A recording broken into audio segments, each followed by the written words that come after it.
স্বাগত ডিবিসি সংবাদে। আপনাদের সাথে আছি আমি জান্নাত সাথী। এবার জানাবো খবরের বিস্তারিত। রাজনৈতিক ফায়দা হাসিলে জঙ্গিবাদ বিরোধী অভিযানের নামে 253 জনকে গুম করে আওয়ামী লীগ সরকার। গুমের সাথে সবচেয়ে বেশি জড়িত র্যাব, এই তথ্য জানিয়েছেন গুম সংক্রান্ত তদন্ত কমিশনের প্রধান মইনুল ইসলাম চৌধুরী। বৃহস্পতিবার সকালে রাজধানীর গুলশানে সংবাদ সম্মেলনে তিনি আরও জানান, রাজনৈতিক শক্তি হিসেবে গুমকে হাতিয়ার হিসেবে ব্যবহার করেছে বিগত সরকার।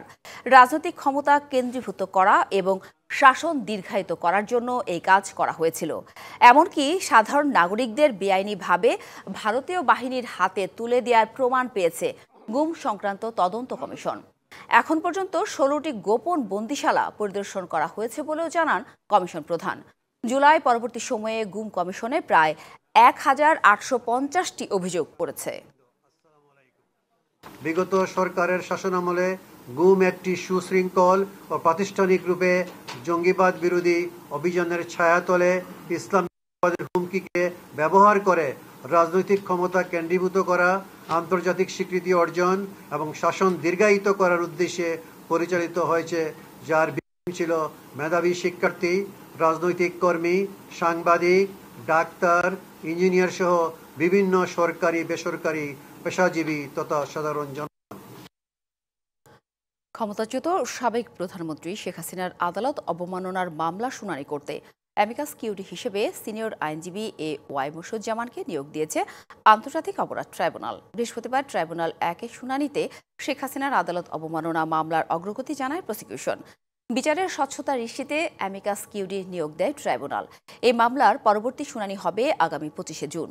এর আগে সামাজিক যোগাযোগ মাধ্যমে ছড়িয়ে পড়া 227 জনকে হত্যার লাইসেন্স পেয়ে গেছি এমন একটি অডিও বক্তব্যের ফরেনসিক বিশ্লেষণে এটি শেখ হাসিনার কণ্ঠ বলে প্রমাণ পায় ট্রাইব্যুনালের তদন্ত সংস্থা।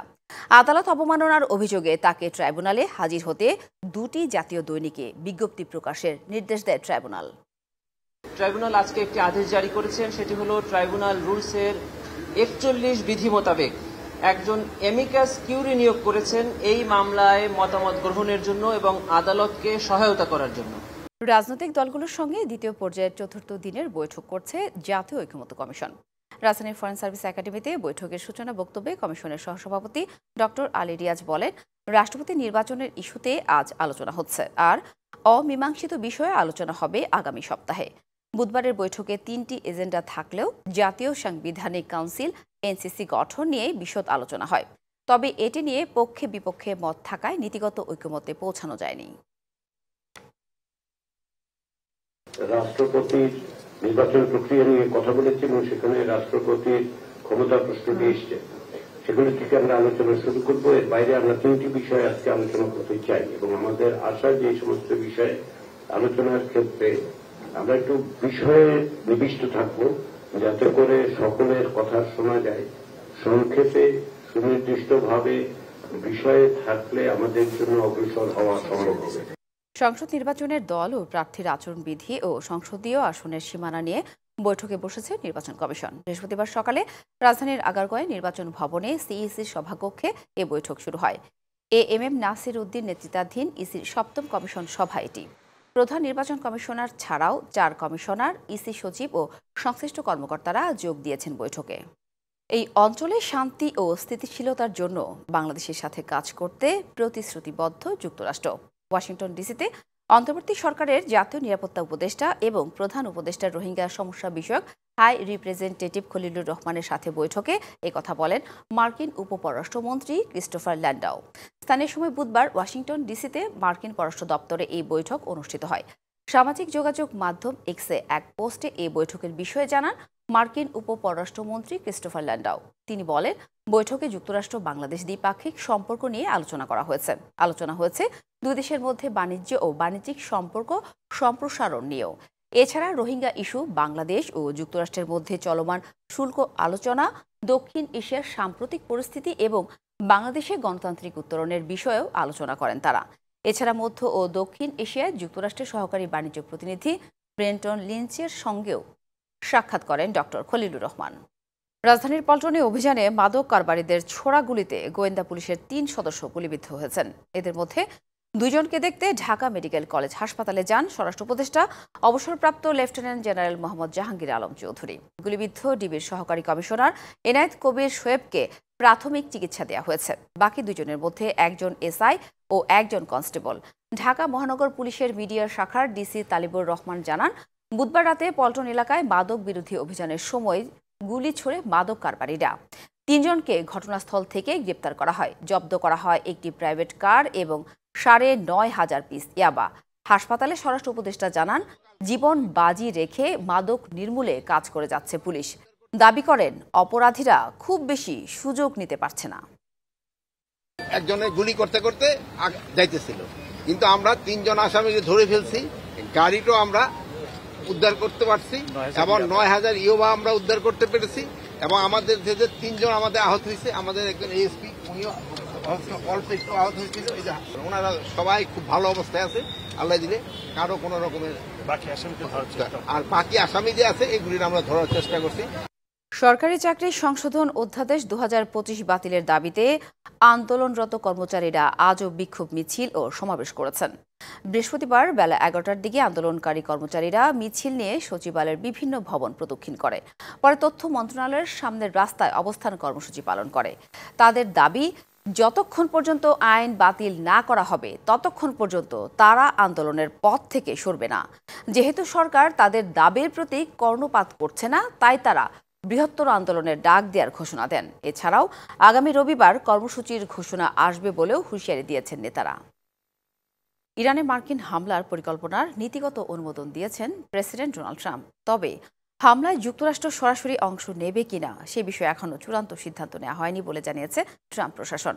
মার্কিন গণমাধ্যম ব্লুমবার্গের এক প্রতিবেদন জানাচ্ছে, এই সপ্তাহের শেষেই ইরানে সম্ভাব্য হামলা চালানোর প্রস্তুতি নিচ্ছেন মার্কিন কর্মকর্তারা। এদিকে চলমান উত্তেজনার স্থায়ী সমাধানের আহ্বান জানিয়েছেন রাশিয়ার প্রেসিডেন্ট ভ্লাদিমির পুতিন। সপ্তম দিনে গড়িয়েছে ইরান ইসরায়েল যুদ্ধ। হামলা পাল্টা হামলায় আতঙ্কের নগরীতে রূপ নিয়েছে তেহরান আর তেল আবিব। মধ্যপ্রাচ্যে উত্তেজনার সাথে পাল্লা দিয়ে বাড়ছে মার্কিন যুক্তরাষ্ট্রের সরাসরি যুদ্ধে জড়িয়ে পড়ার শঙ্কা। এরই মধ্যে ইসরায়েলের পক্ষে ইরানে মার্কিন হামলা পরিকল্পনার নীতিগত অনুমোদন দিয়েছেন প্রেসিডেন্ট ডোনাল্ড ট্রাম্প। যদিও মার্কিন বাহিনী সরাসরি অভিযান চালাবে কিনা তা নিশ্চিত করেনি ট্রাম্প প্রশাসন। কাতার ভিত্তিক গণমাধ্যম আল জাজিরা বলছে, সরাসরি হামলায় অংশগ্রহণের বিষয়ে শেষ মুহূর্তে সিদ্ধান্ত নেবেন বলে জানিয়েছেন ট্রাম্প। এর আগে ট্রাম্প জানিয়েছিলেন, যুক্তরাষ্ট্র ইরান ইসরায়েল দ্বন্দ্বে সরাসরি অংশ নিতেও পারে, আবার নাও নিতে পারে। ইরান ইসরায়েল যুদ্ধ নিয়ে আরেক পরাশক্তি রাশিয়া কোনো পক্ষের ওপর সমাধান চাপিয়ে দিচ্ছে না বলে জানিয়েছেন দেশটির প্রেসিডেন্ট ভ্লাদিমির পুতিন। স্থানীয় সময় বুধবার সেন্ট পিটার্সবার্গ আন্তর্জাতিক অর্থনৈতিক ফোরামে সাংবাদিকদের সঙ্গে বৈঠকে এসব কথা বলেন পুতিন। পরিস্থিতি মোকাবেলায় ইরানের প্রেসিডেন্ট মাসুদ পেজেশকিয়ান ও ইসরায়েলি প্রধানমন্ত্রী বেনিয়ামিন নেতানিয়াহুর সাথে ফোনেও কথা বলেছেন পুতিন। এ সময় দুই দেশের নেতাকে স্থায়ী সমাধানের আহ্বান জানান তিনি। ব্যক্তিগতভাবে আমরা ইসরায়েলের প্রধানমন্ত্রী নেতানিয়াহু ও ইরানের প্রেসিডেন্ট মাসুদের সাথে কথা বলেছি। মধ্যপ্রাচ্যে ক্রমবর্ধমান উত্তেজনা নিয়ে আমরা উদ্বিগ্ন। স্থায়ী সমাধান নিশ্চিত করতে আমরা মার্কিন প্রশাসনের সাথেও যোগাযোগ করছি। এদিকে চলছে ইরান ইসরায়েল হামলা পাল্টা হামলা। ইরানে আবারও হামলা শুরুর দাবি করেছে তেল আবিব। তবে এসব হামলার লক্ষ্যবস্তু কি তা জানানো হয়নি। সানজিদা ইসলাম তন্নি, ডিবিসি নিউজ ডেস্ক। এই মুহূর্তে ঢাকা বিশ্ববিদ্যালয়ে সাদা দল আয়োজিত শহীদ প্রেসিডেন্ট জিয়াউর রহমানের 44তম শাহাদাত বার্ষিকী উপলক্ষে সেমিনারে কথা বলছেন বিএনপির স্থায়ী কমিটির সদস্য ডক্টর আব্দুল মঈন খান। সরাসরি চলে যাচ্ছে সেখানে। বিনীতভাবে তিনি বলেছেন যে এটা কোনো গবেষণাপত্র নয়। আমি তার উদ্দেশ্যে বলতে চাই, আমি খুব অল্প সময়ের ভিতরে এটা যেটাকে বলে কুইক রিডিং, আমি একটা কুইক রিডিং প্রথম থেকে শেষ পর্যন্ত দিয়েছি। বাড়িতে গিয়ে হয়তো পুরোটা আবার পড়ব।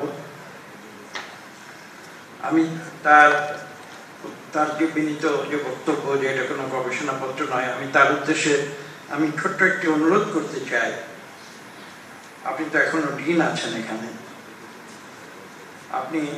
আপনি অন্তত আপনি একজন গবেষণার ছাত্র, পিএইচডি এর ছাত্র একজন নিয়ে তাকে এই পুস্তিকাটি দিয়ে বলুন যে এটা তোমার আগামী পিএইচডি থিসিসের